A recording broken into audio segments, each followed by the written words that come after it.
Hello friends, welcome to study कर। मैं हूं आपका दोस्त प्रभाकर। आज हम डिस्कस करेंगे दोस्तों डेली करंट अफेयर्स की सीरीज में 23 अक्टूबर 2021 से related most important current affairs.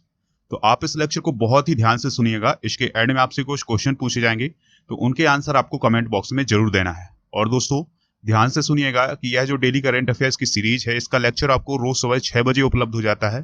तो आप इस लेक्चर के साथ सुबह 6 बजे जरूर जुड़िएगा।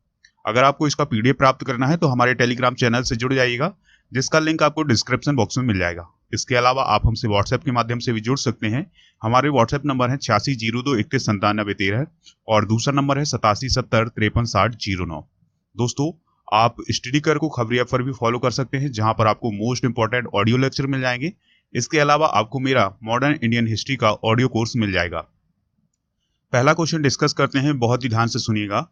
हाल ही में भारत में कोरोना टीकाकरण के कितने आंकड़े को छू लिया है? यानी दोस्तों भारत ने कोरोना के टीकाकरण के कितने आंकड़े को छू लिया है? तो आंसर है इसका 100 करोड़। यानी भारत में 100 करोड़ लोगों को कोरोना का टीकाकरण हो चुका है। दोस्तों हाल ही में भारत ने कोरोना वायरस महामारी के खिलाफ टीकाकरण के अभियान में 100 करोड़ टीकाकरण का आंकड़ा छू लिया है। इसका जश्न मनाने के लिए केंद्रीय स्वास्थ्य मंत्री कौन है दोस्तों? मनसुख मंडाविया। तो उन्होंने एक गीत को भी लॉन्च किया है। उस गीत का नाम है टीके से बचा है देश। क्या नाम है दोस्तों? टीके से बचा है देश। तो इस गीत को कैलाश खेर ने अपनी आवाज दी है। तो इस गीत को किसने लॉन्च किया है? स्वास्थ्य मंत्री मनसुख मंडाविया ने।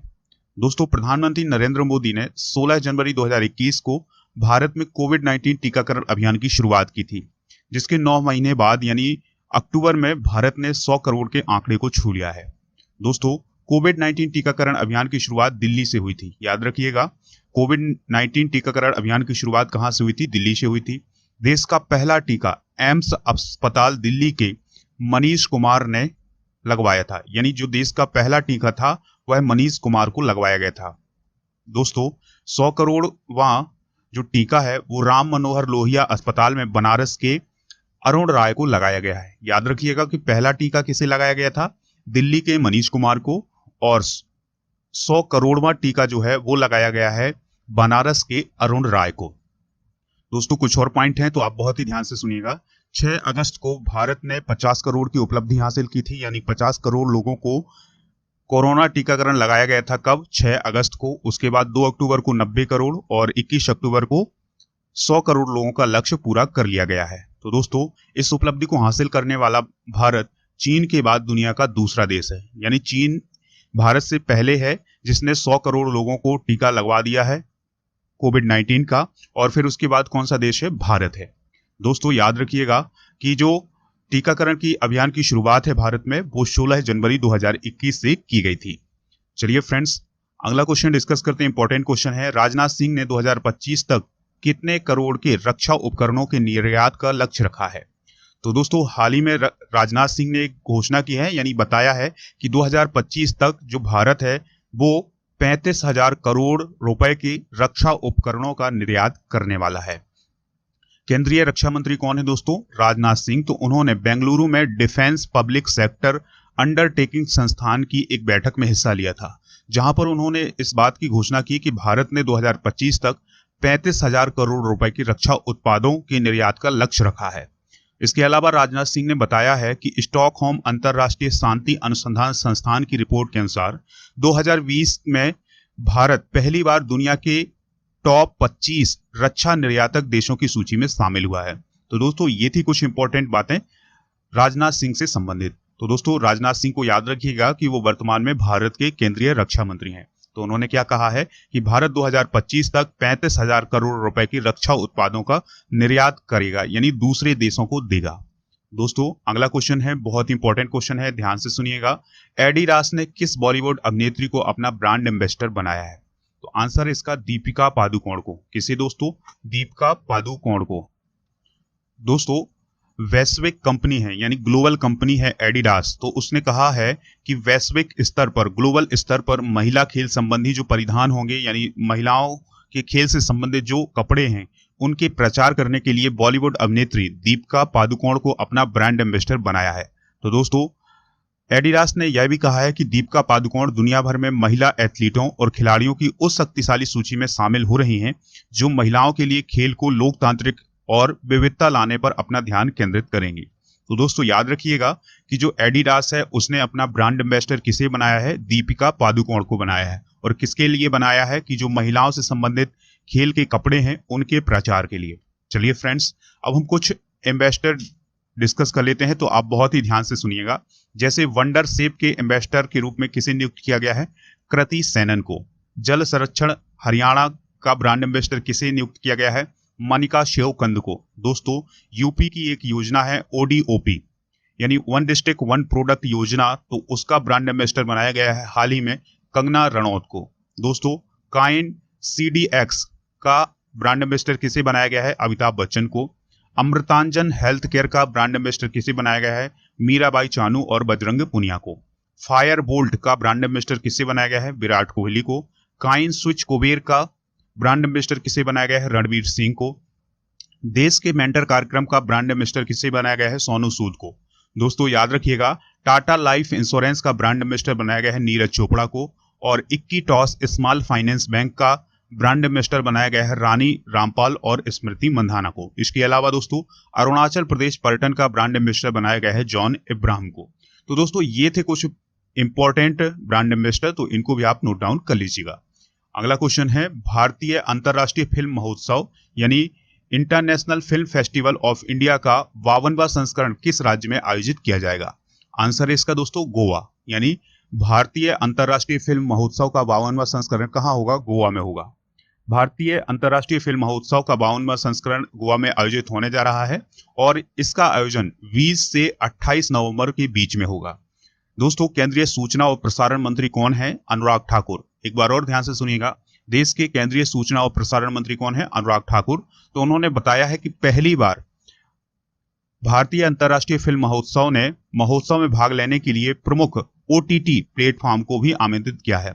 यानी जो OTT प्लेटफॉर्म है उनको भी इसमें आमंत्रित किया गया है, यानी वो भी इसमें भाग ले सकते हैं। और दोस्तों यह पहला मौका होगा कि जब OTT प्लेटफॉर्म को भी भारतीय अंतर्राष्ट्रीय फिल्म महोत्सव में शामिल किया जाएगा। दोस्तों अब हम बात करते हैं भारतीय अंतर्राष्ट्रीय फिल्म महोत्सव की। तो इसकी शुरुआत 1952 में हुई थी। कब हुई थी दोस्तों, 1952 में हुई थी। उस समय इसका आयोजन भारत के प्रथम प्रधानमंत्री पंडित जवाहरलाल नेहरू के संरक्षण में भारत सरकार के फिल्म डिवीजन के द्वारा किया गया था। दोस्तों भारतीय अंतर्राष्ट्रीय फिल्म महोत्सव का उद्देश्य फिल्म निर्माण कला की उत्कृष्टता को दर्शाना है और दुनिया भर के सिनेमा घरों को आम मंच प्रदान करना है। भारतीय अंतर्राष्ट्रीय फिल्म महोत्सव एशिया में आयोजित किया जाने वाला पहला अंतर्राष्ट्रीय फिल्म महोत्सव भी है। तो दोस्तों ये बातें भी आप नोट डाउन कर लीजिएगा, इंपॉर्टेंट पॉइंट है ये। अगला क्वेश्चन डिस्कस करते हैं, इंपॉर्टेंट क्वेश्चन है, वैश्विक पेंशन सूचकांक 2021 की 43 देशों की लिस्ट में भारत कौन से स्थान पर है। आंसर है इसका 40वें स्थान पर। दोस्तों भारत की पेंशन प्रणाली 43 व्यवस्थाओं की रैंकिंग में 40वें स्थान पर है। यानी 43 व्यवस्थाओं को इसमें शामिल किया गया था, जिसमें भारत का स्थान कौन सा है दोस्तों, 40वां है। यानी भारत की जो पेंशन प्रणाली है वो बहुत ही पुअर कंडीशन में है। दोस्तों वहीं पेंशन के मामले में पर्याप्त लाभ से जुड़े पर्याप्तता उप सूचकांक यानी एडिक्वेसी सब इंडेक्स के मामले में सबसे निचले पायदान पर कौन है, भारत है। यानी इस प्रकार से हम कह सकते हैं कि जो भारत की पेंशन प्रणाली है उसमें बहुत सारी कमियां हैं इस रिपोर्ट के अनुसार, और भारत की पेंशन प्रणाली की जो कंडीशन है बहुत ही पुअर है। दोस्तों इसके अनुसार देश में सेवानिवृत्ति के बाद पर्याप्त आय सुनिश्चित करने को लेकर पेंशन प्रणाली को बेहतर बनाने के लिए रणनीतिक सुधारों की जरूरत है। यानी इस रिपोर्ट में यह कहा गया है कि जो सेवानिवृत्ति के बाद जो पर्याप्त आय है उसको सुनिश्चित करने के लिए एक बेहतर रणनीतिक सुधार लाना होगा पेंशन प्रणाली में। दोस्तों रिपोर्ट के मुताबिक भारत में सामाजिक सुरक्षा का दायरा मजबूत और पर्याप्त नहीं है। तो दोस्तों ध्यान से सुनिएगा कि जो पेंशन प्रणाली व्यवस्था है या पेंशन प्रणाली रैंक है, वैश्विक पेंशन सूचकांक है, उसमें भारत का स्थान कौन सा है, 40वां है। कितने देशों में, 43 देशों में। अगला क्वेश्चन है, इंपॉर्टेंट क्वेश्चन है दोस्तों, ध्यान से सुनिएगा, भारत सहित किन देशों ने नया क्वाड बनाने का फैसला किया है। आंसर है इसका USA, इजराइल और UAE। यानी 4 देशों का एक समूह फिर से बन रहा है और उसमें कौन कौन शामिल होगा, भारत तो होगा ही होगा, उसमें अमेरिका, इजराइल और UAE भी शामिल होगा। तो याद रखिएगा कि ये 4 देश मिलकर के एक नया संगठन यानी क्वाड देशों का एक संगठन बनाना चाहते हैं, यानी एक नया क्वाड बनाना चाहते हैं। दोस्तों, अमेरिका, भारत, इजराइल और संयुक्त अरब अमीरात ने अपने नए गठबंधन का रोड मैप सामने रख दिया है। चारों देशों के विदेश मंत्रियों की 18 से 19 अक्टूबर तक वर्चुअली बैठक हुई और क्वाड की तरह इंटरनेशनल इकोनॉमिक फोरम बनाने का फैसला लिया। यानी इन देशों के बीच जो अर्थव्यवस्था से संबंधित जो भी चीजें होंगी उनको साझा करने के लिए ये एक मंच बनाया जा रहा है। कितने देशों का दोस्तों? 4 देशों का। कौन कौन से देश इसमें शामिल होंगे? अमेरिका, भारत, इजराइल और संयुक्त अरब अमीरात। नए क्वाड की बैठक में कौन कौन शामिल थे? तो इसमें भारत के विदेश मंत्री कौन थे? एस जयशंकर। तो याद रखिएगा, भारत के विदेश मंत्री कौन है? एस जयशंकर है। अमेरिका के विदेश मंत्री हैं एंटनी ब्लिंकन, वो भी इसमें शामिल थे। इजराइल के विदेश मंत्री हैं यायर लॉपिड, तो वो भी इसमें शामिल थे। इसके अलावा दोस्तों यूएई के विदेश मंत्री कौन थे? शेख अब्दुल्ला बिन जायद अल नाहयान, तो ये इसमें शामिल थे। तो इन चारों देशों के विदेश मंत्रियों ने आपस में बैठक की है और एक नया क्वाड बनाने की कवायद शुरू की है। दोस्तों याद रखिएगा कि यह एक इंटरनेशनल इकोनॉमिक फोरम होगा, यानी इन चारों देशों के बीच में अर्थव्यवस्था से संबंधित जो भी चीजें होगी उनको शेयर किया जाएगा। अगला क्वेश्चन है, इंपॉर्टेंट क्वेश्चन है, ध्यान से सुनिएगा। हाल ही में ओबेर कप बैडमिंटन टूर्नामेंट 2020 का खिताब किस देश की टीम ने जीता है? याद रखिएगा कि जो ओबेर कप है बैडमिंटन से संबंधित है और उसका आयोजन 2020 में ही होने वाला था, लेकिन उसका आयोजन अब 2021 में हुआ है। तो इसलिए हम बोल रहे हैं कि ओबेर कप बैडमिंटन टूर्नामेंट 2020। तो इसका खिताब किसने जीता है? तो आंसर इसका चाइना यानी चीन ने जीता है। दोस्तों, ओबेर कप बैडमिंटन टूर्नामेंट के बारे में कुछ बातें डिस्कस कर लेते हैं। इसका आयोजन 9 से 17 अक्टूबर 2021 के बीच में हुआ है। किस देश में हुआ है? तो डेनमार्क में हुआ है। ओबेर कप जो है वो बैडमिंटन से संबंधित टूर्नामेंट है। चीन ने जापान को 3-1 से हरा करके इस टूर्नामेंट को जीत लिया है। चीन ने 15वीं बार ओबेर कप का खिताब जीता है। दोस्तों, किस कप का खिताब जीता है? ओबेर कप का खिताब जीता। अब हम डिस्कस करेंगे कल के यानी 22 अक्टूबर 2021 से रिलेटेड जो भी इंपॉर्टेंट करंट अफेयर्स थे उनका हम रिवीजन कर लेते हैं। तो बहुत ही ध्यान से सुनिएगा। हाल ही में राष्ट्रीय पुलिस स्मृति दिवस कब मनाया गया? 21 अक्टूबर को। हाल ही में प्रधानमंत्री ने उत्तर प्रदेश के किस स्थान पर हवाई अड्डे का उद्घाटन किया है? कुशीनगर में। हाल ही में वैश्विक खाद्य सुरक्षा सूचकांक 2021 जारी किया गया है, इसमें भारत का स्थान क्या है? 71वां है। हाल ही में किस राज्य सरकार ने मुख्यमंत्री राशन आपके द्वार योजना को लागू करने का निर्णय लिया है? आंसर इसका मध्य प्रदेश। भारत और किस देश ने खनन और इस्पात के क्षेत्र में सहयोग करने के लिए एक समझौता ज्ञापन पर हस्ताक्षर किए हैं? तो आंसर इसका दोस्तों रूस। तो ये थे 22 अक्टूबर 2021 से संबंधित कुछ इंपॉर्टेंट करंट अफेयर्स जिनका हमने रिवीजन किया है। चलिए फ्रेंड्स, अब हम वो क्वेश्चन डिस्कस करते हैं जिनके आंसर आपको कमेंट बॉक्स में देना है। पहला क्वेश्चन ध्यान से सुनिएगा, ओबेर कप किस खेल से संबंधित है? दूसरा क्वेश्चन है, वर्तमान में भारत के विदेश मंत्री कौन है? तीसरा क्वेश्चन है, भारतीय अंतर्राष्ट्रीय फिल्म महोत्सव की शुरुआत कब से हुई थी? चौथा क्वेश्चन है, केंद्रीय सूचना और प्रसारण मंत्री वर्तमान में कौन है? और पांचवा क्वेश्चन है, टाटा लाइफ इंश्योरेंस के ब्रांड एम्बेसडर कौन है?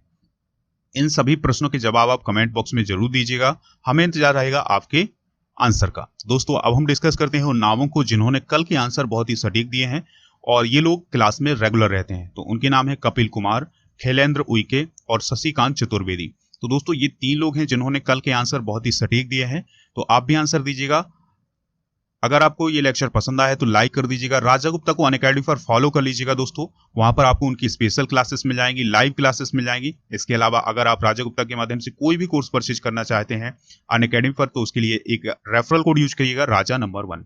चलिए फ्रेंड्स, चलते हैं, मिलते हैं नेक्स्ट लेक्चर में। जय हिंद, वंदे मातरम।